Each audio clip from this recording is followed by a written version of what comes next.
Got a 2018 Caterpillar 299D Series 2.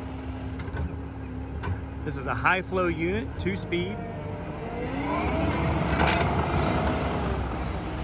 Got good tracks.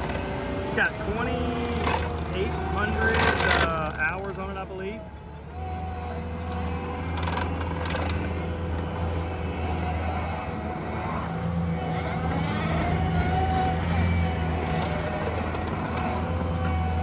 Got a number of attachments available for it: forks, grapples, buckets.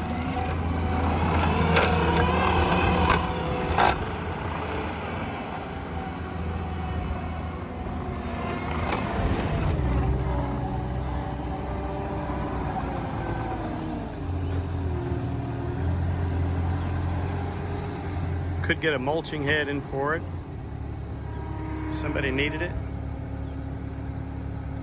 Got cold air in it. 2,800 hours, pretty low hours for a 2018. We're gonna completely service this and she'll be ready to go. It's all original paint. Paint still looks good on it. Cosmetically, very straight. So yeah, 2018 Cat 299D Series 2. 2-speed with high flow, XPS series, cab air, bucket, forks, grapple, all available.